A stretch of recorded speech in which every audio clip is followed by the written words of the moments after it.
दोस्तों अभी ट्विटर पर एक ट्रेंड कर रहा था कि झारखंड पुलिस जो है वो हिंदू फोबिक है, राइट।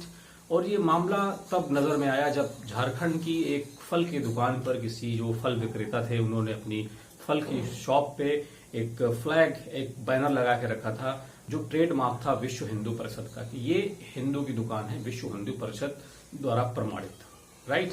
दोस्तों इस चीज को किसी ने देखा होगा, उसके बाद उसने इस चीज को रिपोर्ट किया तो झारखंड पुलिस ने इस पे तत्काल तरीके से कार्रवाई करी। और कि दोस्तों विश्व हिंदू परिषद के पास ये पावर नहीं है संवैधानिक रूप से वो किसी को हिंदू और मुस्लिम शॉप होने का तमका दे, ये कानूनी रूप से गलत है। तो ये कार्रवाई जैसे ही उस फल विक्रेता पर हुई तो ट्विटर पर ये ट्रेंड आ गया कि झारखंड की जो पुलिस है वो हिंदू फोबिक है, राइट। कुछ लोगों का ये तर्क था कि अगर कुछ लोग अपनी दुकान पर हलाल टैग लगा करके बेच सकते हैं तो अगर वो जायज है, तो अगर कोई व्यक्ति अपने दुकान पर विश्व हिंदू परिषद द्वारा प्रमाणित कोई पोस्टर लगा के भेज रहा है तो वो नाजायज कैसे हो गया, वो गलत कैसे हो गया, राइट। तो ये चीज अगर आप बाहरी तौर से देखेंगे तो आपको दिखेगा हाँ यार ठीक है, क्या बुराई है। लेकिन आप जब सतह में जाएंगे प्रॉब्लम की और उसको समझने की कोशिश करेंगे कि यार सच में कहां पर दिक्कत है, तब हो सकता है कि आपको थोड़ा सा चीजें जानने को और समझने को मिलेंगी।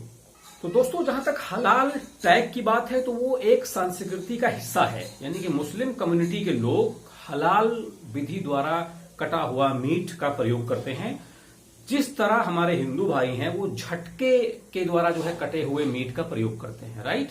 तो अगर आप दोस्तों उत्तराखंड या फिर हिमाचल प्रदेश जैसे प्रदेशों में जाएंगे तो वहां पर लिखा रहेगा अपनी रीत झटका मीट, यानी कि वहां पर वो उनकी रीति है, वो उनका कल्चर है झटका खाने का। उससे किसी मुसलमान को या प्रशासन को या फिर किसी व्यक्ति को कोई चिंता नहीं होनी चाहिए उनके झटका मीट खाने से। और दोस्तों किसी को भी चिंता है भी नहीं, ना तो प्रशासन को है, ना तो एडमिनिस्ट्रेशन को है, ना आपको है, ना हमें है उनके झटका मीट खाने से।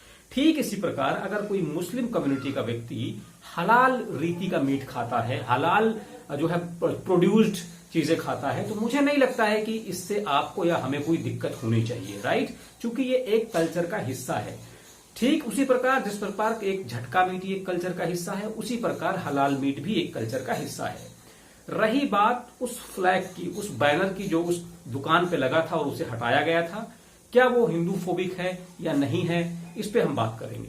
और दोस्तों रही बात दुकान पर रिलीजियस सिंबल लगाना, राइट, तो वो लोग लगाते हैं। अगर आप जाइए यूपी के उत्तर भारत में मैं बात कर रहा हूं, किसी प्रदेश में जाइए, लोग जो अपने अपने रिलीजन की जो फोटोज होती हैं, जो बैनर्स होते हैं, जो पोस्टर्स होते हैं, लोग लगाते हैं, उससे किसी को कोई दिक्कत नहीं होती। अगर मुस्लिम है वो अपने धर्म का लगाता है, हिंदू अपने धर्म का लगाता है, सिख अपने धर्म का लगाता है, क्रिश्चियन अपने धर्म का लगाता है, विच इज फेयर इनफ।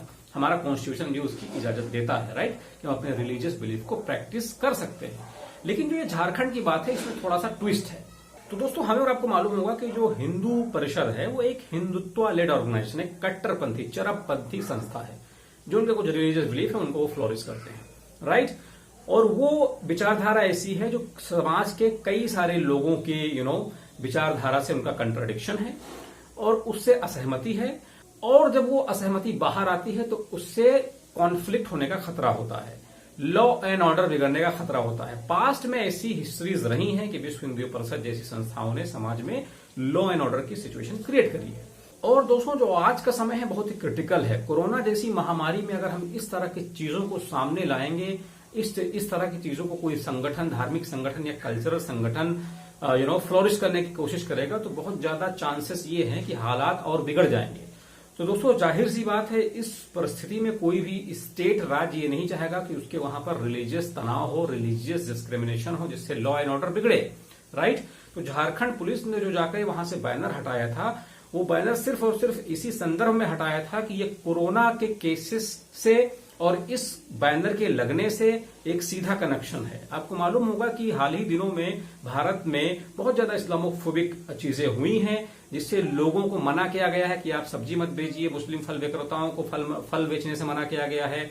इस तरह की बहुत सारी घटनाएं घटी हैं, राइट। एक तरह से डिमार्केशन करने की कोशिश करी गई है कि हिंदू फल विक्रेता है तो हिंदू खरीदेगा, मुस्लिम फल विक्रेता है तो मुस्लिम खरीदेगा।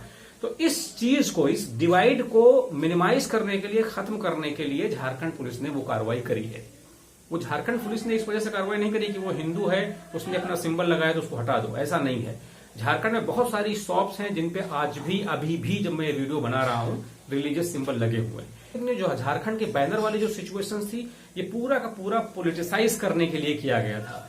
जाहिर सी बात है दोस्तों, इस पैंडेमिक सिचुएशन में कोई स्टेट ये रिस्क नहीं लेना चाहेगा कि उसके यहाँ पर लॉ एंड ऑर्डर की सिचुएशन बिगड़े।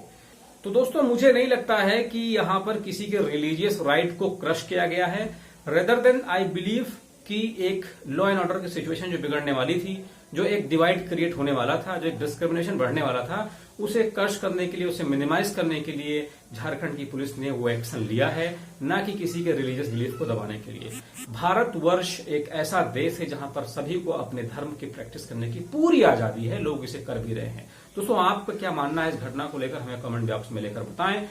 और दोस्तों मुझे मालूम है कुछ लोग मेरी बातों से असहमत होकर के गालियां देते हैं कमेंट बॉक्स में, तो आप दीजिए, मैं अपना काम करने से नहीं रुकूंगा, राइट। दोस्तों अगर आपको पसंद आया हो ये वीडियो तो लाइक कर दीजिए, सब्सक्राइब करिएगा इस चैनल को। फिर मिलेंगे नेक्स्ट एपिसोड में, तब तक ख्याल रखिए अपना, घर पर रहिए, टेक केयर।